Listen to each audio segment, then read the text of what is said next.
Good morning, very good morning. Good morning, good morning. कैसे हैं आप लोग सभी? कमेंट करके बताना बच्चों, वॉइस आ रही है आप सभी को या नहीं?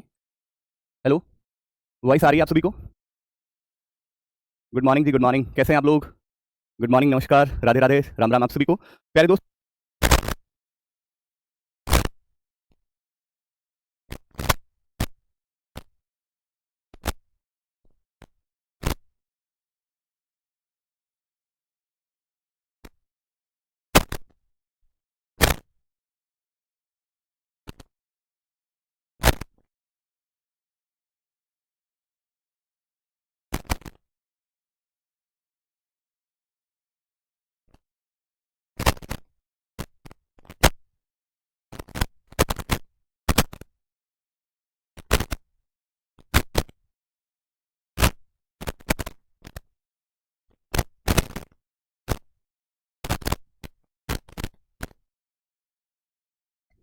एक सेकंड रुकना, एक सेकंड, एक सेकंड रुकिएगा।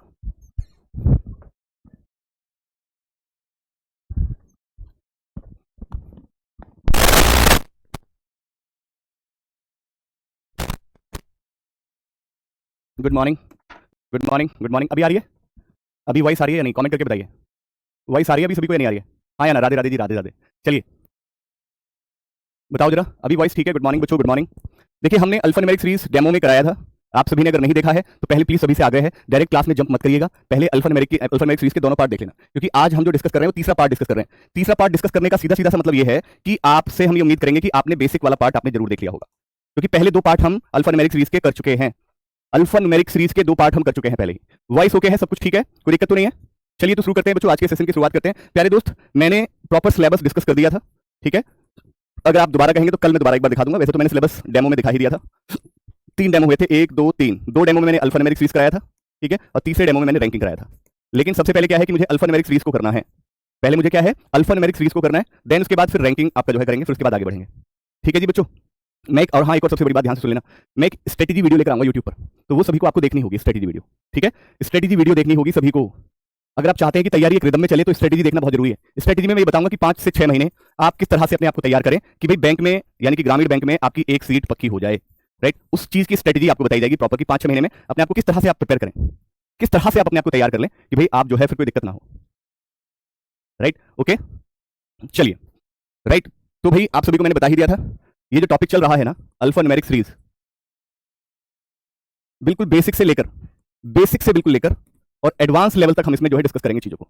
एडवांस लेवल तक, एडवांस लेवल तक क्यों रहे सर? बेसिक से जो चीजें निकलेंगी, यानी कि प्री से लेकर वो आपकी मेंस तक होकर जाएंगी चीजें। आप सभी जानते हैं कि ग्रामीण बैंक, राइट, आपके 3 एग्जाम कराता है। एक आपका क्लर्क का कराता है, जिसको हम ऑफिस असिस्टेंट बोलते हैं। एक आपका पीओ का एग्जाम कराता है, जो वही ऑफिसर स्केल 1, और एक आपका एसओ का। एसओ मतलब स्पेशलिस्ट ऑफिसर। इससे आपका कोई लेना देना नहीं, क्योंकि स्पेशलिस्ट ऑफिसर में आपको एक स्पेशलाइजेशन चाहिए। स्पेशलाइजेशन क्या होता है रोहित सर? स्पेशलाइजेशन ये होता है, जैसे कि मान लीजिए मैंने बीटेक किया हुआ है, तो बीटेक वो आपसे आईटी से मांग रहे हैं, तो आईटी वाले चाहिए उनको, कंप्यूटर साइंस वाले चाहिए उनको, राइट? बीटेक एग्रीकल्चर से होना चाहिए, वो आपको बीटेक एग्रीकल्चर मांग सकता है, ठीक है? बीटेक आईटी से, आपका इलेक्ट्रिकल से मांग सकता है वो आपसे, राइट? और इस तरह की चीज स्पेशलाइजेशन में, एसओ में होती है। स्पेशलिस्ट ऑफिसर, जिसको उन्होंने नाम दिया है, स्पेशलिस्ट ऑफिसर का नाम दिया है। बेटा अभी से आप ये कह रहे हैं कि सर टेस्ट में नंबर नहीं आ रहे हैं, भैया पहले पढ़ तो लो यार। आप ग्रामीण बैंक को तैयार करना चाह रहे हैं, पहले तो सिलेबस को आप डिस्कस, देखिए जिसने पहले सिलेबस कर लिया है वो दोबारा करना, अगर दोबारा वो चौपाल बैच में जुड़ा है तो पहले सिलेबस को अच्छे से करो इस बार, राइट? इस बार अच्छे से सिलेबस को करो पहले, ठीक है? पहले आप इस सिलेबस को अच्छे से करिए, मैं आपसे फिर बोल रहा हूँ, ठीक है? स्ट्रेटेजी वीडियो में लेकर आऊंगा कल 3:30 बजे, कल 3:30 बजे, 11 जनवरी 3:30 बजे आपका जो है बच्चों स्ट्रेटेजी वीडियो आएगी कल, यूट्यूब पर आएगी। यूट्यूब चैनल आपको पता है, जिसको नहीं पता है भैया सब्सक्राइब कर लेना, बैंकिंग बाय रोजगार विद, ठीक है? पहले तो सिलेबस करेंगे ना। तो देखिए, आपका ग्रामीण बैंक का एक ही सिंगल एक ही वो आता है नोटिफिकेशन, सिंगल नोटिफिकेशन आएगा। सिंगल नोटिफिकेशन आप कभी के दिमाग में ये हो, बहुत ध्यान से सुन लो, एक बार बताऊंगा, दोबारा बार बार बताऊंगा नहीं। सिंगल नोटिफिकेशन आएगा तीनों के लिए, क्लर्क के लिए, पीओ के लिए और एसओ के लिए, सिंगल नोटिफिकेशन होगा, ठीक है?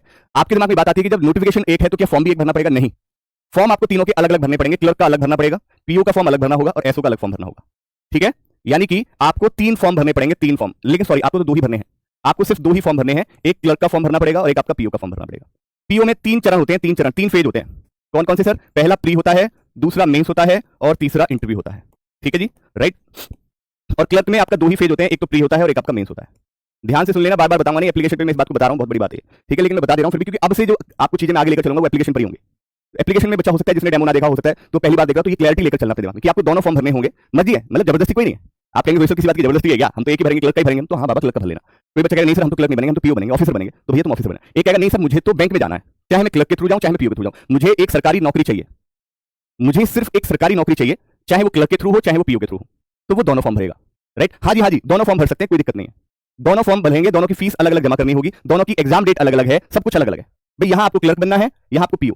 क्लर्क जो होते हैं वो पीओ के अंडर में काम करते हैं। अब पीओ के अंडर में काम करेगा तो सीधी सी बात है, पीओ का पेपर का लेवल जो है थोड़ा सा अप रहेगा, क्योंकि भाई आपको ऑफिसर बना रहे हो। जब आपको ऑफिसर बना रहे हैं तो सीधी सी बात समझिए इस बात को कि ऑफिसर एवी तो किसी को ले नहीं लेंगे, तो पीओ का लेवल, पेपर का लेवल अच्छा रहेगा। लेकिन क्लर्क का लेवल बहुत आसान रहता है। देखिए बहुत सारे बच्चे कह देते हैं ना, अरे गुरुजी ये इतना आसान है क्या? देखिए अगर तैयारी सही डायरेक्शन में चल रही है तो आसान है। तैयारी सिर्फ झूठ मूठ की हो रही है, सिर्फ फॉर्मेलिटी हो रही है, घर वालों को धोखा दिया जा रहा है, तो फिर पेपर टफ होगा। लेकिन अभी जैसे आप फरवरी में आपका बैच आ गया, चौपाल बैच, जिस बच्चे ने इसको पूर्ण रूप से पूरी शिद्दत से एक एक क्लास को देखा, एक एक सिंगल क्लास को अगर देखा, तो उसके लिए आसान हो जाएगा ये। अगर किसी बच्चे ने आज क्लास देख ली, कल छोड़ दी, फिर 4 दिन देख ली, फिर छोड़ दी, तो उसको तो कभी 1 साल 2 साल 10 साल भी लग जाएंगे, वो पेपर नहीं निकाल पाएगा। देखिए पेपर निकालने का सिंपल सा तरीका है कि पहले अपने एग्जाम के बारे में जान लें। नो योर एग्जाम, यानी कि आप एग्जाम के बारे में अच्छे से जान लें। क्या क्या जान लें? एग्जाम पैटर्न क्या क्या है, आपको एग्जाम का पैटर्न पता होना चाहिए। ठीक है, आपको जो है उसका पेपर का लेवल पता होना चाहिए कि भी क्लर्क में कैसा लेवल आता है और पीओ में कैसा लेवल आता है, ये सब पता होना चाहिए। अपने एग्जाम के बारे में जानकारी, जिस एग्जाम की आप तैयारी कर रहे हो उस एग्जाम के बारे में आपको जानना बहुत जरूरी है। आपको पता है पैटर्न क्या है, पैटर्न में आपको पता है कि क्लर्क में प्री और मेंस होता है और आपका पीओ में प्री मेंस और इंटरव्यू होता है, यानी 3 चरण होते हैं। ठीक है, आपको पता है कि भाई नोटिफिकेशन कब आता है इसका, तो आपको बहुत चिल्ला चिल्लाकर कई वीडियो में अंकित सर ने बता दिया है कि भैया जून में, या तो मई के लास्ट में, या तो मई के लास्ट में आएगा, या 100% श्योर है, नहीं तो जून में तो आना ही आना है। मतलब सबसे बड़ी बात यह है कि इसका फिक्स है, ग्रामीण बैंक का नोटिफिकेशन बिल्कुल फिक्स है। ठीक है, कि भाई नई जून में आना है। फिर आपको क्या जानना है अपने एग्जाम के बारे में कि भाई इसको निकालने में कितना समय लगेगा, कितना समय लगेगा, तो भाई 6 महीने की तैयारी कम से कम डेडिकेटेडली चाहिए। आप कहेंगे रोहित सर सिलेबस तो 3 महीने में हो जाएगा, तो सिलेबस कंप्लीट करना is not sufficient. Syllabus complete करना सफिशिएंट नहीं है। सिलेबस कंप्लीट करने के बाद एक तो सिलेबस के साथ साथ प्रैक्टिस होनी चाहिए, साथ के साथ, मतलब सिलेबस भी चल रहा है और आप प्रैक्टिस भी उस टॉपिक की, टॉपिक वाइज, यानी कि जब सिलेबस आपका करा रहा हो टीचर, तो वो जो टॉपिक वाइज पढ़ा रहा है उस टॉपिक की आपको डिटेल प्रैक्टिस करनी होगी, अच्छे से प्रैक्टिस करनी होगी। जो मैं आज आपको बात बता रहा हूं ना बच्चे, इस बात को ध्यान से अपने जहन में उतार लेना। अगर आप जेन्युइनली चाहते हैं कि रोहित सर वाकई में मैं सिलेक्शन लेने के लिए आया हूं, तो आपको ये जहन में उतार लेना होगा कि सिलेबस के साथ साथ जो भी टीचर जो टॉपिक पढ़ा रहा है उस टॉपिक से रिलेटेड आपको जितने भी क्वेश्चन आप प्रैक्टिस कर सकते हैं, जहां से भी, हम तो देंगे वर्कशीट, लेकिन आपके अंदर जहां से भी क्षमता है निकाल सकते हो अपने दोस्तों से, ऑनलाइन जितनी भी आपको बहुत सारी चीजें होती है। मान लीजिए मैं डाल देता हूं alphanumeric fees PDF, free PDF, तो गूगल क्रोम पे बहुत सारे क्वेश्चन फ्री में निकल कर आ जाएंगे, उनकी प्रैक्टिस करके देखो क्या मैं सच में इन क्वेश्चन को बना पा रहा हूं या नहीं। ये होता है तैयारी करना। ठीक है, हर साल ग्रामीण बैंक के आता है बच्चों, हर साल ग्रामीण बैंक का फॉर्म आता है, हर साल जून में ग्रामीण बैंक का नोटिफिकेशन आता है। 6 साल से तो यही है, 6-7 साल से तो यही चल रहा है कि ग्रामीण बैंक का जून में नोटिफिकेशन आता है। ठीक है, तो यही है। और फिर उसके बाद जब सिलेबस कंप्लीट हो जाए तो फिर आपको मैक्सिमम प्रैक्टिस करनी होगी। याद रखना, बहुत सारे बच्चे इस चीज को ईगो पे ले लेते हैं कि भाई मैंने तो ये टॉपिक कर लिया है, अब तो मैं इसको कर लूंगा। जब अगर आपने इस तरह की जहन में रखा तो कभी भी एग्जाम आपका निकलेगा नहीं। आपने कहा कि भले ही मैंने इस टॉपिक को कर लिया लेकिन फिर भी मैं बार बार पढ़ूंगा इसको, चाहे मैंने कोई क्वेश्चन कर लिया फिर भी। अगर मान लीजिए क्लास करा रहा हूं मैं, इस क्लास में जो भी मैंने कराया, राइट, जो भी मैंने कराया इस क्लास में, उसको आप कम से कम 2 से 3 बार आप जो है बच्चों रिपीट करेंगे। 2 से 3 बार उस पीडीएफ को आप देखेंगे, प्रैक्टिस करेंगे। 2 से 3 बार उसकी आप क्या करेंगे, प्रैक्टिस कर रहे होंगे। ठीक है, इस बात को समझिएगा बच्चों। ओके बेटा, चाहे क्लर्क हो चाहे पीओ, दोनों के लिए आपका ग्रेजुएशन होना चाहिए। क्लर्क और पीओ दोनों के लिए ग्रेजुएशन कंप्लीट होना चाहिए। ग्रेजुएशन आपकी कंप्लीट होनी चाहिए। या फिर जैसे मान लीजिए मेरा इस बार फाइनल ईयर है, तो मेरा रिजल्ट जून तक आ जाना चाहिए। 2 बात समझना, बहुत ध्यान समझ लेना। या तो मैं ग्रेजुएशन कंप्लीट है मेरी, पहली बात, या अगर मैं इस बार ग्रेजुएशन मेरा लास्ट ईयर है तो मेरा रिजल्ट जून तक अगर आ जाता है तो आप फॉर्म को भर लोगे। और अगर मान लीजिए आपका जून जुलाई तक अगर नहीं आता है तो आप फिर अगले साल फॉर्म को भरोगे, इस ग्रामीण बैंक के फॉर्म को। लेकिन क्या रोहित सर ग्रामीण बैंक के अलावा और भी एग्जाम्स होते हैं बैंक के? तो सबसे बड़ी खास बात यह है कि आपके बैंक के एग्जाम कम से कम 8 से 10 होते हैं पूरे साल में, और इंश्योरेंस के कम से कम 4 से 5, यानी कि इस पूरे साल में 15 से 16 एग्जाम होंगे। और सबसे बड़ी खास बात यह है कि सिलेबस सबका सेम है। हाँ, ग्रामीण में एक आपको फायदा ये मिलता है कि ग्रामीण में आपको चॉइस मिलती है हिंदी और इंग्लिश में, कि आप अगर इंग्लिश नहीं करना चाहते मेंस में तो हिंदी कर सकते हैं, और हिंदी नहीं करना चाहते तो इंग्लिश कर सकते हैं मेंस में। लेकिन बाकी जितने भी एग्जाम्स होते हैं उसमें हिंदी नहीं आती, उसमें फिक्स इंग्लिश रहती है, उसमें फिक्स इंग्लिश रहती है।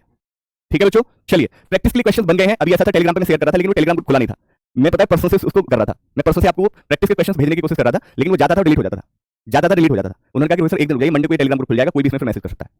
ठीक है, तो भाई अब आज से आपको जो है, आज से आपको डेली मैं 20 क्वेश्चन, ये मेरा वादा है, डेली 20 क्वेश्चन आपको प्रैक्टिस के लिए दिया करूंगा। ठीक है, कैसा लगा? डेली 20 क्वेश्चन आपको प्रैक्टिस के लिए दिए जाएंगे। ठीक है, प्री में नहीं, ग्रामीण बैंक के प्री में इंग्लिश नहीं आती है, बाकी के एग्जाम जितने भी होते हैं उनमें प्री में इंग्लिश आती है, लेकिन ग्रामीण बैंक में सिर्फ मैथ और रीजनिंग आती है। ठीक है, ग्रामीण बैंक में मैथ और रीजनिंग आती है। ठीक है, तो भाई नोटिफिकेशन को कितना समय लगेगा? 6 महीने लगेगा। 6 महीने तो लगेगा, 3 महीने में सिलेबस हो जाएगा। जैसे कि मान लीजिए अप्रैल तक आपका सिलेबस हम कंप्लीट करा देंगे।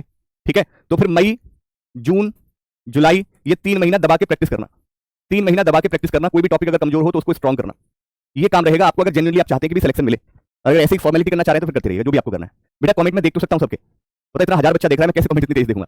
ठीक है, और सच बताइएगा, दिल से सोचिएगा। बस मैं आपसे एक बात बस कहूंगा, बार बार नहीं, एक बात बस दिल से सोचिएगा। जब हजारों बच्चा देख रहा हो, अगर मैं किसी एक का नाम लेता हूं, अगर बाकी के 1000 बच्चों के नाम नहीं लूंगा तो कैसा लगेगा? हजारों बच्चों से भी ज्यादा देख रहे हैं इसमें, आप सोचिए, देखिएगा क्या फर्क पड़ेगा। तो नाम पर मत जाइए, आप ये सोचिए कि क्या मेरा टीचर मुझे अच्छा पढ़ा रहा है, पहली बात, राइट। और दूसरी बात, जो भी मैं चीजें पढ़ाऊंगा उसमें आपका किसी भी तरह का डाउट नहीं रहेगा, राइट। डाउट के लिए कोई भी दिक्कत हो तो वो आपके लिए टेलीग्राम है ही, ठीक है नहीं? चलिए कमेंट सभी के जा रहे हैं, ये बात मैं आपसे बोल रहा हूं, कमेंट सभी के आ रहे हैं, सभी के। ठीक है, टेलीग्राम कैसे करें? टेलीग्राम आपको एप्लीकेशन जो आपको जिसमें आपको बैच मिला है ना, देखो मैं सिंपल सा तरीका बता देता हूं टेलीग्राम में पहुंचने का तरीका। पहले तो टेलीग्राम डाउनलोड कर लो, पहला काम तो ये कर लो कि टेलीग्राम ग्रुप डाउनलोड कर लो। दूसरा, आपने खोला एप्लीकेशन खोलने के बाद आप चले गए सीधा अपने बैच में। मैं आ गया अपने बैच में आ गया, तो ये आपको टीचर्स के फोटो दिख रहे हैं, यानी कि ये सब्जेक्ट लिखा हुआ है, सब्जेक्ट मतलब सारे टीचर्स के सब्जेक्ट वाइज फोटो लगे हुए हैं। दूसरा आपको दे रखा है लाइव का ऑप्शन दिया गया, यानी कि कौन कौन सी लाइव क्लासेस आज होंगी, जैसे कि मेरी भी चल रही है, मैथ की हो चुकी है, आगे भी और भी क्लासेस होंगी। तीसरा क्या दे रखा है? टेलीग्राम। लाइव के जस्ट बगल में एक आपको दे रखा है ऑप्शन टेलीग्राम का। जैसे ही आप इस टेलीग्राम पे व्यू करेंगे तो मैं देखो सीधा टेलीग्राम ग्रुप पे पहुंच गया, मैं सीधा टेलीग्राम ग्रुप पे पहुंच चुका हूं मैं। ठीक है, टेलीग्राम ग्रुप में यहाँ पे बहुत सारे बच्चों ने टेलीग्राम ग्रुप ज्वाइन भी कर लिया है। ठीक है, तो ये तरीका है टेलीग्राम में पहुंचने का। सबसे पहले आप टेलीग्राम डाउनलोड कर लीजिए। ठीक है, देखिए अभी यहाँ पढ़ लीजिए, ऐसी चीज जो बच्चे जैसे कह रहे हैं कि ग्रामीण बैंक में कौन कौन से बैंक होते हैं, वो मैं आपको पीडीएफ शेयर कर दूंगा, आराम से घर बैठे बैठे आराम से शाम को देखते हैं, रात में लेटे। ठीक है ठीक है ना बच्चे, ग्रामीण बैंक, देखिए इस तरह की बातें तो आप टेलीग्राम में हम डालते रहेंगे, आपको छोटी छोटी चीजें कि बैंक क्या होते हैं, ये सब क्या होता है। अगर आप ऐसे डिस्ट्रैक्ट करोगे तो सिलेबस कभी जिंदगी में कवर नहीं होगा। राइट, आज आपसे सिर्फ चर्चा कर रहा हूं मैं, क्योंकि पहली बार आपसे एप्लीकेशन पे मुलाकात हो रही है। भले ही मैं कह रहा हूं आधा घंटा हो गया, परेशान मत होना बच्चे, परेशान मत होना, मैं मेरी जिम्मेदारी सिलेबस कराना, लेकिन मैं आपसे बस दो कुछ बातें आपको अभी बता देना चाहता हूं। फिर आगे क्लास में हमें डिस्ट्रैक्शन नहीं चाहिए किसी भी तरह का, फिर सीधे पढ़ाई होगी, सीधे पढ़ाई पे चलेंगे, बात सीधे पढ़ाई की बात होगी, कुछ और नहीं बात होगी फिर। ठीक है, कभी ये सोचेगा ये कर लो वो कर लो ये हो जाए, इसलिए मैं आपसे कहूंगा शांति से पढ़ते रहिएगा। कोई भी दिक्कत कोई परेशानी हम खुद से खुद आपको जो है टेलीग्राम ग्रुप में वो पीडीएफ किसी भी तरह की बातें, कोई भी इंपॉर्टेंट चीज वो हम आपको टेलीग्राम पे शेयर करते रहेंगे। राइट, आपकी किसी तरह का कोई डाउट वो टेलीग्राम पे आपको बताते रहेंगे। ठीक है, पहले पढ़ लो। ठीक है, पहले सिलेबस आपका फर्स्ट टारगेट, आप कहेंगे सर पहला टारगेट आपका होना चाहिए कि अच्छे से सिलेबस को पढ़ना। First target, complete your syllabus. इसको आज अपने जहन में उतार लो, अपने सिलेबस को कंप्लीट करना है अच्छे से, जितना अच्छे से कर सकते हैं। पहला टारगेट आपका ये होना चाहिए, पहला टारगेट ये होना चाहिए कि अपने सिलेबस को अच्छे से पढ़ लो पहले। हाँ, वो तो चॉइस करना पड़ेगा, लेकिन ध्यान रखिएगा, हाँ शुरू में जब आप एग्जाम में बैठे होंगे तो वहां पे चॉइस करना होगा। ठीक है बेटा, राइट, मुझे पता है आप नाराज होंगे, लेकिन सबकी क्लास जो है सबके बारे में बोलना बहुत मुश्किल है। कंप्यूटर की क्लास नहीं चलेगा, हाँ हो सकता है शायद, अगर नहीं दिख रही है तो नहीं होगी आज क्लास। आज कंप्यूटर की क्लास दिख नहीं रही है, आज कंप्यूटर की क्लास नहीं दिख रही है। ठीक है बच्चे, चलिए अब चलते हैं क्वेश्चन की ओर। तो पहले हम अपने टारगेट को अचीव करेंगे। पहले ये हमारा टारगेट है, हमारा टारगेट सिलेबस कंप्लीट करना। कंप्यूटर सर्टिफिकेट लिए भैया तुम्हें 100 हजारों बार बताया होगा सर ने, कंप्यूटर सर्टिफिकेट में कोई भी हो, अगर तुमने 10वीं 12वीं में भी अगर या ग्रेजुएशन में अगर आपने कंप्यूटर एज अ सब्जेक्ट पढ़ा है, यानी कि आपका विषय कंप्यूटर रहा है 10वीं 12वीं या ग्रेजुएशन में, तो आपको किसी भी सर्टिफिकेट की जरूरत नहीं है। और अगर नहीं पढ़ा है आपने 10वीं 12वीं ग्रेजुएशन में, तो आप कहीं से भी कोई भी कंप्यूटर सर्टिफिकेट ले लेना, कोई भी कंप्यूटर सर्टिफिकेट चलेगा। इसमें किसी भी तरह की कोई मैंडेटरी नहीं है कि ट्रिपल सी ही चाहिए, आप किसी जो कंप्यूटर सिखाता हो उससे भी सर्टिफिकेट ले लोगे तो भी चल जाएगा। और बताइए, computer certificate it's just a formality, not a mandatory. Computer certificate एक जस्ट ये कि हाँ कागज की भी ये रहा सर, हाँ जी मेरे को नॉलेज है कंप्यूटर की, बस इतना सा चाहिए बस उसको, बाकी और कुछ नहीं। ठीक है, चलिए आ जाइए। तो बच्चों ये आपके फैकल्टी मेंबर्स हैं आप सभी के, राइट। हमारे अमर सर बड़े ही अनुभवी टीचर हैं, बहुत ही अनुभवी। आई एम ग्लैड कि मैं सर के साथ में हूँ। सच में आप सोचिए कि मैं इस बात को मैं बड़ा ही गर्व महसूस कर रहा हूँ कि हमारे साथ अमर सर हैं। लिटरली इनकी जो अप्रोच है, इनकी जो ट्रिक है वो एग्जाम लेवल की है, क्योंकि देखिए एट द एंड आपको एग्जाम को तो क्रैक करना है ना। जब एग्जाम को क्रैक करना है तो फिर एग्जाम ओरिएंटेड पढ़ना भी पड़ेगा। ऐसा तो है नहीं कि 2 दूनी 4 ही पढ़ते रहेंगे, आज नहीं तो कल, कल नहीं तो 6 साल बाद, 10 साल बाद, 1 साल बाद, 6 महीने बाद। जब तक आप एग्जाम रिलेटेड नहीं पढ़ोगे तब तक आप एग्जाम को नहीं क्रैक कर पाओगे, ये सच है। एग्जाम निकालने के लिए एग्जाम ओरिएंटेड पढ़ना पड़ेगा, एग्जाम ओरिएंटेड कंटेंट पे जाना ही पड़ेगा, राइट। और उसमें ये सर वाकई में बहुत ही जुनूनी आदमी है और कंटेंट के मामले में बहुत ही बेहतर है। ठीक है, चलिए रीजनिंग मेरी 10 बजे क्लास होगी, 1 बजे कंप्यूटर की हुआ करेगी। आज नहीं है तो परेशान मत होना, सेवन सर को वैसे तो जानते ही होंगे, बहुत ही अच्छे टीचर हैं, और हो सकता है कि कोई परेशानी रही हो, आज क्लास ना होने की वजह यही रही होगी। कोई टीचर जानबूझकर क्लास कभी नहीं छोड़ता, ये सच है। अगर क्लास आज नहीं ले पा रही तो कुछ ना कुछ वजह होगी, राइट। देखिए मैं थोड़ा सा मैं भी बाहर था, मुझे नहीं इसके बारे में आज, लेकिन अदरवाइज मैं बता पाता, लेकिन हाँ मैं तो सर को जानता हूँ कि शिवम सर अगर छुट्टी की है तो बहुत जेन्युइन प्रॉब्लम होगी, तभी छुट्टी की है, कोई जेन्युइन रीजन होगा। तो इस चीज को लेकर मत सोचिए कि अगर किसी टीचर की किस दिन क्लास नहीं होती तो परेशान मत होना। ठीक है, जनरल अवेयरनेस पीयू सर, सिलेक्शन जीए से रुकता है, जीए में सिलेक्शन दिलाने के लिए सबसे बेहतरीन टीचर आपके सामने है। बाकी हिंदी इंग्लिश चॉइस में है, हिंदी पढ़ना चाहे हिंदी पढ़ लें और इंग्लिश पढ़ना चाहे इंग्लिश पढ़ें। हिंदी शिवानी मैम पढ़ाएंगे और इंग्लिश आपको आरके मैथुर सर पढ़ाएंगे। ठीक है बच्चों, ये हमारे फैकल्टी मेंबर्स हैं। ओके, मैंने इनके बारे में आपको बता दिया है। चलिए अब चलते हैं हम अपने प्रश्न की ओर। देखिए मैंने बताया था कि अल्फाबेट पर आपको अल्फाबेट सीरीज आती है, अल्फाबेट आपकी जो है सीरीज आती है। अल्फाबेट सीरीज में आपके एक तो सिंगल सीरीज होगी, सिंगल कैसे सर, मैंने बताया था जैसे B D L N C O, like इस तरह से। एक सीरीज होती है कि 3 digit based series, 3 digit based series, 3 digit based. एक होती है 3 डिजिट कह रहा हूं, 3 लेटर बेस्ड, 3 लेटर बेस्ड। एक होती है 4 letter based series, 4 letter based. अभी जो आपका क्वेश्चन, अभी जो आपकी सीरीज है, ये आपको मैंने सिंगल सीरीज तो आपको डेमो में करा दी थी, सिंगल सीरीज मैंने डेमो में करा दी थी। ये है आपकी 3 लेटर बेस्ड सीरीज, 3 लेटर, यानी कि जो ये वर्ड बन रहा है ये वर्ड 3 लेटर के कॉम्बिनेशन से बन रहा है, तो इसको कहते हैं 3 लेटर बेस्ड आपका जो है सीरीज, 3 लेटर बेस्ड सीरीज, जिसमें आपको पता है कि बाय डिफॉल्ट, रोहित सर आपने पहले दिन ही बता दिया था कि बाय डिफॉल्ट ये हमारा लेफ्ट है और ये हमारा राइट है। इसको मैं बार बार चर्चा नहीं करूंगा, क्योंकि मैं अगर जिसने भी ध्यान रखिएगा, जो आज पहली बार क्लास में है उससे मैं बस इतनी सी बात कहूंगा कि भाई पहले और दूसरे ये तीनों डेमो देखकर तब आना इसमें। अगर जो पहली बार क्लास में जुड़ा है हमारे साथ वो तीनों डेमो को देखकर आएगा। और आज जितने भी बच्चे देख रहे हैं उन सभी को आज कसम खानी है कि रोहित सर सच में हम सिलेक्शन के लिए आए हैं और हम एक भी क्लास मिस नहीं करेंगे, ये हमारा आपसे वादा है। अगर किसी वजह से कोई क्लास मिस भी हुई तो मैं पूरी ताकत लगा दूंगा कि उसी दिन उस क्लास को रिकॉर्डेड फॉर्मेट में देख लूंगा। लेकिन मैं अपने ऊपर बर्डन नहीं बढ़ने दूंगा कि मान लीजिए आपने एक क्लास मिस की, 2 क्लास मिस की, फिर वो आपके पास बर्डन बढ़ता जा रहा है, यानी कि उन क्लासेस को भी तो आपको कवर करना पड़ेगा ना, तभी तो चीजें रिदम में चलेंगी। तो याद रखिएगा, अगर कोई क्लास मिस होगी, जैसे मान लीजिए इस समय आप लाइव नहीं देख पाए, तो पूरे दिन में उस क्लास को, आज पूरे दिन भर में 24 घंटे में उस क्लास को देख लूंगा, चाहे कुछ भी हो जाए। ये ध्यान रखना बेटा, ठीक है? ये बात अपने जहन में रखिएगा, मैं आपसे पहले बता रहा हूं, ये यूट्यूब नहीं है कि आगे चले गए आगे चले गए आगे चले गए, मत करिएगा ऐसे। अगर आगे तो अब जब तक सिलेबस कंप्लीट नहीं होगा तब तक रोहित सर आपकी क्लास में रहूंगा ही रहूंगा, ये तय है। आज से सभी को प्रॉमिस करना है, जितने भी हजारों बच्चे देख रहे हैं सभी एक बार लिख दीजिए, promise promise promise sir, promise sir, मुझे बैंक में नौकरी चाहिए और मैं वादा कर रहा हूं, रोहित रघुवंशी सर का वादा है, रीजनिंग में आपके जैसा कोई और नहीं होगा, आपको सच में रीजनिंग का किंग बना दूंगा मैं। ये मैं अपने पूर्ण विश्वास के साथ कह सकता हूं कि मुझे अपने कंटेंट पे भरोसा है, मुझे अपने समझाने पर भरोसा है, बस सत्य मुझे आपके साथ की जरूरत है, मुझे आपके प्यार की जरूरत है। अगर आप सपोर्ट करते रहेंगे, आप साथ रहेंगे, तो जो चीजें मैं जिस तरह से मैं आपको लेकर चलना चाह रहा हूं, बस यकीन मानिएगा एग्जाम ओरिएंटेड बिल्कुल चीजें आपको मिलती हैं और मिलती रहेंगी मेरी तरफ से, ये वादा है, ठीक है? ये वादा है। तो मेरा हाथ जोड़कर विनती है, भाषा का बैरियर मत रखिएगा। कुछ चीजें कभी कभी ऐसी भी होती है बेटा कि जो टेक्निकल लैंग्वेज, जैसे कुछ टेक्निकल, जैसे अल्फाबेट है ना, मैं बता तो सकता हूं वर्ण, लेकिन रोहित सर इतनी तो हिंदी नहीं आती है, मैं तो कुछ टेक्निकल शब्द होते हैं, उनको आप अगर इंग्लिश में ही जानोगे तो आपके लिए फायदा है, अदरवाइज हिंदी में ही पढ़ाऊंगा, ये मेरा भी है। लेकिन कुछ शब्द ऐसे भी होंगे, उनको आपको समझना पड़ेगा। उसको आपने हमारे साथ, आपने कहा कि रोहित सर इतना तो हम जरूर मानेंगे, इतना तो हम जरूर आपसे समझेंगे, हाँ इतना तो चलना चाहिए, ठीक है? अब 3 लेटर बेस, 3 अक्षर आधारित, 3 अक्षर आधारित, तुम्हें अजीब सा लगेगा, लेकिन ये अच्छा लिख रहा है लिखने में, तो जहां जरूरत है वहां हिंदी होगी, लेकिन जहां जरूरत नहीं तो वहां आप सपोर्ट करना होगा, ठीक है? आ जाइए, चलिए। कह रहा है कि भाई यदि प्रत्येक शब्द में, शब्द के भीतर सभी अक्षरों को, यानी कि जो प्रत्येक शब्द आपको दिए गए हैं, इन शब्द के भीतर जितने भी अक्षर हैं, अक्षर को आपने क्या करना है, अंग्रेजी वर्णानुक्रम, यानी कि English alphabetical order. Alphabetical order जानते हैं, जैसे CAR है, यानी कि इस वर्ड के, इस शब्द के भीतर जितने भी लेटर हैं, इसको अल्फाबेटिकल ऑर्डर। अल्फाबेटिकल ऑर्डर आपको पता है कहां से शुरू होता है, ए से लेकर जेड तक शुरू, ए से लेकर जेड तक, यानी कि अगर मैं इसको अल्फाबेटिकल ऑर्डर में करूंगा तो ए पहले आएगा, ए के बाद अल्फाबेटिकल ऑर्डर में इन तीनों लेटर को ध्यान में रखूं तो सी देन आर, ये हमारा अल्फाबेटिकल ऑर्डर में इसको अरेंज कर दिया मैंने, ठीक है बेटा? सिमिलरली अगर मैं यहां पर देखूं 10, तो यहां पर भी अगर देखा जाए E, N और T। सेम अगर मैं एज को देखूंगा तो एज में भी वही होगा A, E, G। सेम मैं NIP में देखूंगा तो आप कहेंगे रोहित सर INP। सेम मैं यूज को देखूंगा तो यूज में भी E, S और U, ठीक है? तो आपसे कह रहा है how many words will not begin with a vowel, यानी कि कितने शब्द हमारे वॉवेल से शुरू नहीं होंगे, स्वर से शुरू नहीं होंगे। तो भैया ये भी शुरू हो रहा है, ये भी शुरू हो रहा है, ये भी शुरू हो रहा है, ये भी शुरू हो रहा है, ये भी, भैया कोई भी ऐसा शब्द नहीं है, कोई भी ऐसा शब्द नहीं है, नन। प्यारे दोस्तों, आपको मैं एक और चीज बताता हूं कि अगर नन और नन ऑफ दीज में अंतर क्या है, नन और नन ऑफ दीज में क्या अंतर है, कोई बता सकता है? नन और नन ऑफ दीज में अंतर क्या है? नन ऑफ दीज का मतलब ये है बेटा, कर लेंगे, थोड़ा फास्ट कर लेंगे, चिंता मत करिए, थोड़ा थोड़ा ऐसे धीरे धीरे बनने दीजिए, माहौल बनने दीजिए ना बेटा, माहौल बनने दीजिए। यहाँ पर बहुत सारे बच्चे ऐसे भी हैं जो बिल्कुल एकदम एकदम शुरुआत से जुड़ रहे हैं, मैं चाहता हूँ हर एक को साथ लेकर।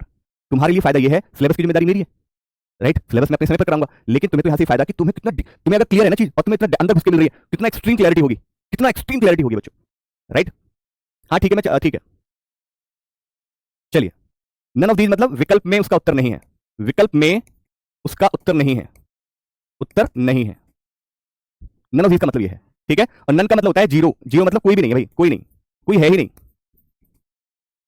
लाइक फॉर एग्जांपल जैसे यहां पे था कि कोई भी ऐसा वर्ड नहीं था जो शुरुआत वॉवेल से हो रही है, मतलब कोई कितने शब्द ऐसे स्वर से शुरू नहीं होंगे, तो यहाँ पे कोई शब्द ऐसा नहीं है जो स्वर से नहीं शुरू हो रहा, सारे के सारे शब्द ऐसे हैं जो स्वर से शुरू हो रहे हैं, कोई भी ऐसा नहीं है, उसको कहते हैं नन, ठीक है बच्चे? अगला क्वेश्चन देखिए, अगला प्रश्न देखिएगा ध्यान से।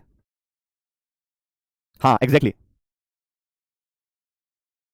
चलिए बेटा, याद रखना, जीवन में एक बात याद रखना, बस 2 लोगों का थोड़ा सम्मान जरूर करना। बाकी मैं ऐसा नहीं कि मैं अपने लिए कह रहा हूं, जीवन में 2 लोगों का अपना सम्मान जरूर करना, अपनी मर्यादा मत भूलना, 2 लोगों के साथ में, एक तो अपने पेरेंट्स के साथ और अपने टीचर के साथ, मर्यादा में, याद रखिएगा।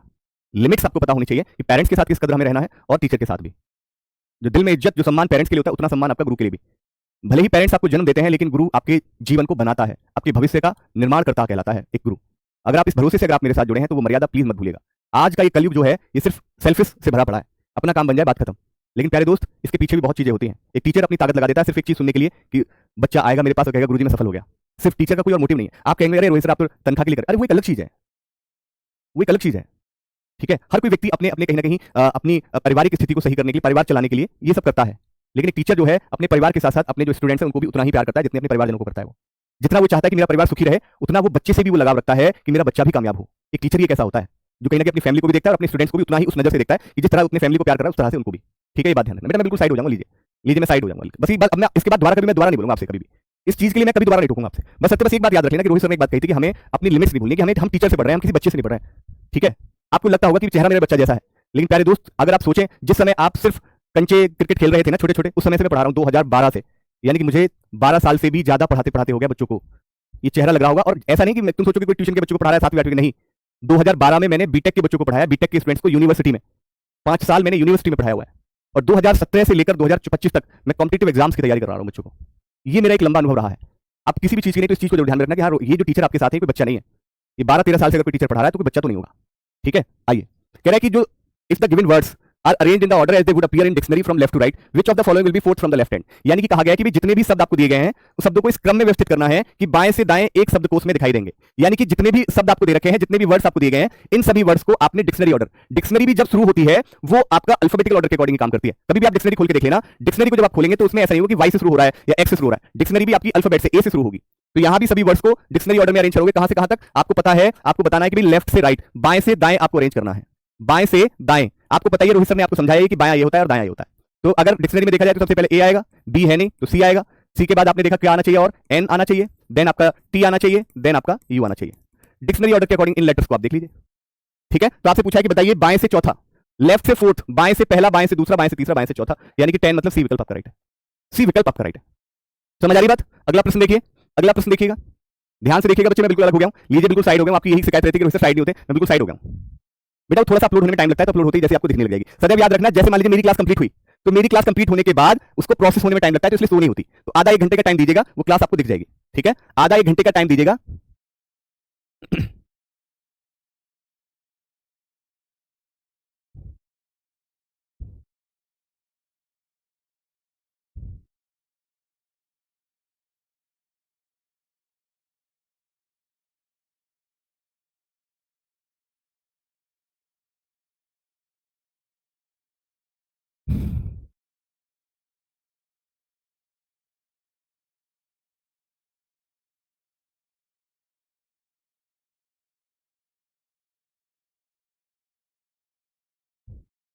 बना लिया बेटा? कह रहा है कि how many letters are there in the English alphabetical series between the first letter of word which is second from the right hand and second letter of the word which is second from the left hand. Right, यानी कि इसने कहा है कि भाई अंग्रेजी वर्णमाला English alphabetical order के अकॉर्डिंग आपको बताना है कि जो आपका दाएं से दूसरा, राइट, राइट हैंड से second which is second from the right hand, यानी कि पहला लेटर, राइट हैंड से दूसरे का पहला लेटर, जैसे दाएं से दूसरे का पहला लेटर। ठीक है, और फिर कहा गया कि भाई लेफ्ट हैंड से दूसरे का दूसरा लेटर, बाएं से दूसरे का दूसरा लेटर, यानी कि इनके बीच में कितने अक्षर हैं अंग्रेजी वर्णमाला इंग्लिश अल्फाबेटिकल ऑर्डर के अकॉर्डिंग, इनके बीच में। इसके निकालने का तरीका मैंने बहुत सिंपल बताया था, जब भी कभी ऐसा हो इसके निकालने का क्या होता है, पहले इन लेटर की प्लेस वैल्यू, राइट, और प्लेस वैल्यू का डिफरेंस, प्लेस वैल्यू का डिफरेंस सदैव और -1, that will be your answer, that will be your answer, यानी कि D option should be correct. यानी क्या कहा आपसे, कहा कि दाएं से दूसरे का पहला अक्षर, दाएं से दूसरे का पहला अक्षर एन, बाएं से दूसरे का दूसरा अक्षर ई, इनके बीच कितने अक्षर हैं अल्फाबेटिकल ऑर्डर के अकॉर्डिंग, इनके बीच कितने अक्षर हैं अल्फाबेटिकल ऑर्डर के according. So what you have to do, आपने क्या करना है, आपने उन लेटर की प्लेस वैल्यू लिखनी है, प्लेस वैल्यू का डिफरेंस सदैव -1 कर दीजिएगा, so that should be your answer. ये आपका आंसर होगा। और बहुत सिंपल सी बात है, एन और ई के बीच में आप बताइए, एन और ई के बीच में F G H I J K L M, these all are the letters, 1 2 3 4 5 6 7 8, ये आपके एन और ई के बीच में लेटर होंगे।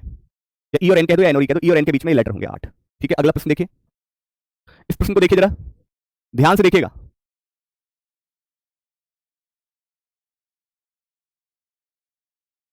If the last letter of each word is change to next letter, यानी कि हर एक वर्ड का अंतिम लेटर आपको उसके अगले अक्षर से चेंज करना है। क्या कहा, if the last letter of each word is change to next letter, यानी कि हर एक वर्ड का अंतिम लेटर को आपको क्या करना है, नेक्स्ट लेटर से। यानी कि आर का अगला लेटर क्या होता है एस, एन का अगला लेटर क्या होता है ओ, ई का अगला लेटर क्या होता है एफ, पी का क्या होता है पी क्यू, ई का अगला लेटर एफ। तो बताइए how many words having 2 vowel. तो भैया यहाँ पे 2 वॉवेल तो नहीं है, यहाँ पे 2 वॉवेल है ई और ओ, यहाँ पे 2 वॉवेल नहीं है, यहाँ पर 2 वॉवेल नहीं है, और यहाँ भी 2 वॉवेल नहीं है। सिर्फ एक ऐसा है जिसमें आपके 2 वॉवेल हैं, सिर्फ एक ऐसा है, सिर्फ एक ऐसा है जो 2 वॉवेल हैं, जिसमें सॉरी जिसमें 2 वॉवेल आपको दिए गए। लैंग्वेज और कैसे समझेगा बेटा, और कैसे समझेगा इस लैंग्वेज को, ये तो बता। इतने तसल्ली से, इतने सुकून के साथ मैं प्रश्न को समझा रहा हूं, राइट, और क्या लेगा तू। ठीक है बेटा, अभी देखिए एक बच्चा कह रहा है ना सर इसको ऐसा भी कर सकते, बेटा अभी तुम्हें ट्रिक को छोड़ दो, अभी तुम पहले उसका बेस ही समझ लो, पहले ट्रिक तो हम बता देंगे कि हाँ इसको ऐसे देख सकते थे, लेकिन अभी तो तुम्हें जरूरत है कि सीखने की, तो सीखा पहले अच्छे से जाता है डिटेल में। ठीक है, डिटेल में सीखा जाता है, बाद में आपको बता देंगे उस चीज के लिए भी। अरे वॉवेल तो 4 है, कहाँ है वॉवेल 4, अरे हर एक वर्ड में, हर एक वर्ड में, जैसे ये 10 था तो ये क्या बन गया, चेंज होने का 2 हो गई, तो इसमें 2 वॉवेल है, तो इस वर्ड में कितने वॉवेल है, एक ही तो वॉवेल है, इस वर्ड में कितने वॉवेल है, एक ही तो वॉवेल है, इस वर्ड में तो एक ही वॉवेल है, इस वर्ड में तो एक ही वॉवेल है। भाई हमने चेंज करने के बाद क्या आया, सी ए एस आ गया, टी ई ओ आ गया, ए जी एफ आ गया, एन आई क्यू आ गया, यू एस एफ आ गया। इस वर्ड में कितने वॉवेल है, एक, ये नहीं हुआ, इस वर्ड में कितने, एक वॉवेल नहीं, इसमें एक वॉवेल नहीं, इसमें 2 वॉवेल है, तो ये हो जाएगा, इसमें एक वॉवेल है, ये भी नहीं। तो कैसे, कितने वर्ड हैं ऐसे जिसमें 2 वॉवेल हैं, तो सिर्फ एक ही वर्ड ऐसा है जिसमें 2 वॉवेल थे। राइट, चलिए ये तो गला बाहर निकल के आ जाएगा, मुझे जिस हिसाब से मैं तुम्हें देख रहा हूँ, जिस हिसाब से तुम्हारी कमजोरी एक अंदर तक घुस चुकी है, जमीन के अंदर तक घुस चुकी है। इतना कमजोर थोड़ी ना होता है बेटा, कमजोरी भी हुई जाती है।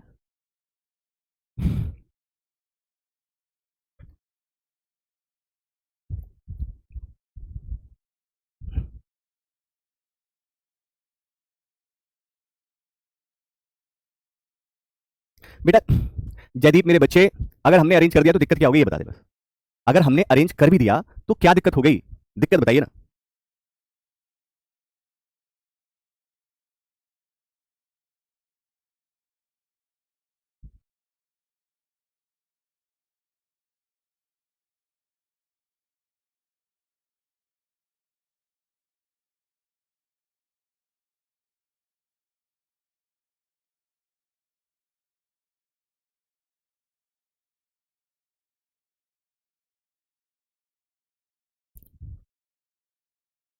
कह रहा है कि if in each of the given words each consonant is change to previous letter, यानी कि प्रत्येक वर्ड में, प्रत्येक शब्द में आपको क्या करना है, हर एक कॉन्सोनेंट को प्रीवियस लेटर से, प्रीवियस का मतलब पिछले लेटर से, प्रत्येक व्यंजन को पिछले अक्षर में, यानी कि जितने भी शब्द दिए गए उनमें जितने भी कॉन्सोनेंट हैं उसको पिछले से, सी से पिछला लेटर क्या है बी, आर से पिछला लेटर क्या है क्यू, प्रत्येक स्वर को अगले अक्षर से, यानी कि जितने भी आपको वॉवल दिए गए हैं वॉवल को उसके अगले अक्षर से बदला जाता है, यानी एक अगला अक्षर क्या है बी है, 10 एस एम और इसका एफ हो गया, एज ए का क्या हो गया बी, ई का क्या हो गया एफ, जी का क्या हो जाएगा F, right, N I P, M O I का जे, यूज, यू का आपका जो है यू वी, आर ई का एफ।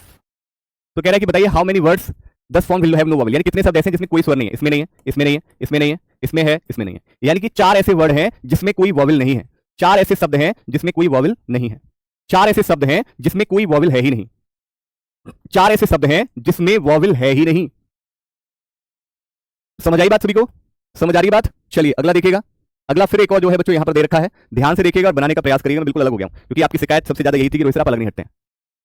एज का बीएफडी होगा, हाँ देख लेते हैं, हो सकता है आप कह रहे हैं तो हो सकता है बीएफडी हो जाए। अबे मैं ये देखा है, देखा है नहीं, मैं गाल पे मार दूंगा चलिए मजाक कर रहा हूं, ये बेटा ई है, तो वॉवल को आपने क्या करना था, मेरे लाल, मेरे सुंदर, मेरे चीते, मेरे हीरे, मेरे जवाहरात, वॉवल को आपने नेक्स्ट लेटर से चेंज करना था, मेरे शेर, मेरे लाडले। चलिए अब समझ गया होगा तो, ठीक है चलिए समझ गया नहीं। अच्छा वी नहीं टी होगा, यू का वी हो जाएगा, ठीक है, एस का आपका जो है आर आर हो जाएगा, ई का एफ, सही तो है, सही तो है? अबे क्या कर रहे हो तुम, अबे तो वॉवल और कॉन्सोनेंट दोनों को चेंज करना है, लगेगा चांटा खींच के भी। तुमसे क्या कहा गया, तुमसे कहा गया पहले तो कॉन्सोनेंट को उसके प्रीवियस से करना है और वॉवल को उसके नेक्स्ट से करना है, यानी कि जो वॉवल है वॉवल को नेक्स्ट से कर दो, ए का अगला लेटर बी, ई का अगला लेटर एफ, ए का अगला लेटर बी, ई का अगला लेटर एफ, आई का अगला लेटर जे, ई का अगला लेटर एफ, यू का अगला लेटर वी, वॉवल को चेंज हो गया। कॉन्सोनेंट में क्या करना था प्रीवियस, सी का पहला बी, आर का क्यू, टी का एस, एन का एम, जी का एफ, एन का एम, पी का ओ, एस का आर। क्या दिक्कत है, पिट जाओगे तुम लोग, मान जाओ, अरे मान जाओ, ना मानोगे, यू का गाल पे मार देना बेटा, यू वॉवल नहीं होता क्या, तुम्हें तुम्हें वॉवल भी सिखाया क्या, ठीक है। अबे भाई वॉवल तो सीख लो यार, वॉवल तो यार 5 होते हैं और जितने भी वॉवल थे उसने क्या बोला था, वॉवल को नेक्स्ट लेटर से चेंज करना है, वॉवल को नेक्स्ट से, यानी कि यू का वी होगा, ओ का पी होगा, आई का जे होगा, ई का एफ होगा और ए का बी होगा, राइट, यही तो बोला है। हाँ टाइम पास कर रहे हैं, यही तो दुख है, यही तो आत्मा रोती है कि बच्चा टीचर से टाइम पास कर रहा है? अरे यार चलिए, बड़ा सच में मतलब पता है कैसा फील होता है, फंसा फंसा सा फील होता है, कोई टीचर आपके लिए जान लगा रहा है, आप टाइम पास कर रहे हैं टीचर जान देने को तैयार है, वो टाइम पास कर रहे हैं, कि चलो इसके साथ टाइम पास करते हैं। ये टाइम पास करने की तो प्रथा बनाई रखी है कलयुग में, टाइम पास करो छोड़ दो, हैं।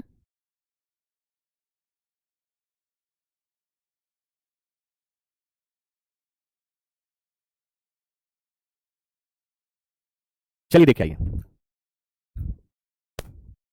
तो कह रहा है कि भाई यदि सभी शब्दों के पहले और तीसरे अक्षर की, कह रहा है कि यदि जितने भी सभी शब्द के पहले और तीसरे अक्षर की स्थिति आपस में बदल दें, यानी कि जैसे टी यू बी है, इनकी आपस में पहले तीसरे की आपस में स्थिति बदल दें, यानी आपस में अपना स्थान बदल देते हैं, बी टी के साथ और टी बी के साथ, राइट, एच यू टी तो ये हो जाएगा टी यू एच, ठीक है, एच यू जी हग तो ये हो जाएगा G U H, P U B pub तो ये हो जाएगा बी यू पी पब बप बप, आर यू बी ये हो जाएगा आर यू बी तो ये हो जाएगा बी यू आर। तो कह रहा है कि बताइए ऐसे कितने शब्द हैं जो आपका एक मीनिंगफुल इंग्लिश वर्ड बनाएगा, मीनिंगफुल जिसका एक मीनिंग होगा, जिसका एक शाब्दिक अर्थ होगा, सार्थक शब्द कितने बनेंगे, सार्थक मीनिंगफुल। आपने कहा रोहित सर हमें तो यही दिख रहा है, बट का मतलब लेकिन होता है, यानी this is a meaningful word. Exactly Rubina, कितनी बात अच्छी गई कि एक वक्त आता है, कितनी प्यारी बात कही है बच्चों, दिल जीत लिया सच में। एक वक्त आता है कि फिर टाइम पास करने वाले के साथ गॉड भी फिर टाइम पास करता है। अरे वाह सर, मैं कासगंज से आया था आपसे मिलने, सर मैं कासगंज से आया था आपसे मिलने, मुझसे कब मिलने आए भाई? चलिए अब तुम ये चाहते हो मैं मिलने आऊँ, बताओ मैं आ जाऊंगा, देख लो जिसने ये कहा है ना कासगंज से मैं मिलने आया था, बता दूं मैं मिलने आ जाऊंगा, बोलो कहते हो आप मिलूं, मिलने आऊं मैं? चिंता मत करिए, परेशान मत होइए, पढ़ते रहिए, इस तरह से आप पढ़ते रहेंगे आपको समझ में भी आएगा, ठीक है। आप इस चीज को लेकर कोई भी बच्चा परेशान नहीं होगा, आप ये तो चलिए ना, क्वेश्चन तो आपका हो ही रहा है ना, क्वेश्चन तो हो ही रहा है ना, तो फिर क्यों परेशान हो रहे हैं बताइए। इस क्वेश्चन को देखो,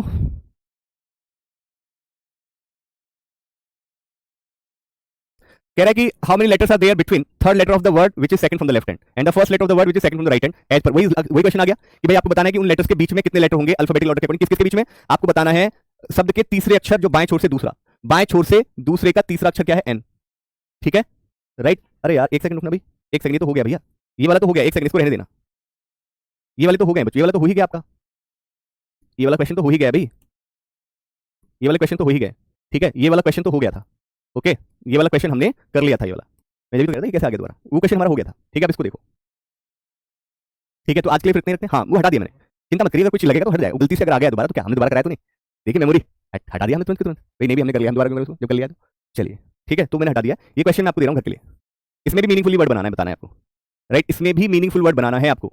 क्या करना था, यानी कि प्रत्येक शब्द के भीतर सभी अक्षरों को अल्फाबेटिकल ऑर्डर में, जैसे अगर इसको अल्फाबेटिकल ऑर्डर में अरेंज करोगे तो GORW यही तो होगा अल्फाबेटिकल ऑर्डर में, इसको करेंगे तो आप करेंगे CIKP यही तो हो गया, ये क्या होगा ADIL, राइट, ये क्या हो जाएगा ACEK, ये क्या हो जाएगा AEGT। कोई मीनिंगफुल वर्ड लग रहा है क्या, कोई बेटा तो और क्या मैं उर्दू में पढ़ा रहा हूं क्या, मत करिए बच्चे, प्योर हिंदी तो बोल रहा हूं यार, क्यों कर रहे हो तुम लोग ऐसा,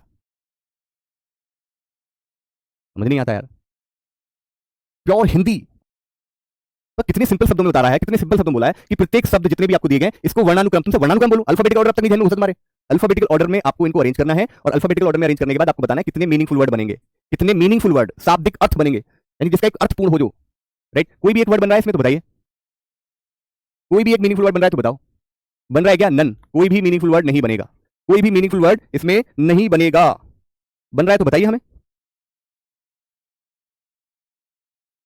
कोई भी नहीं बनेगा। ठीक है, राइट, चलिए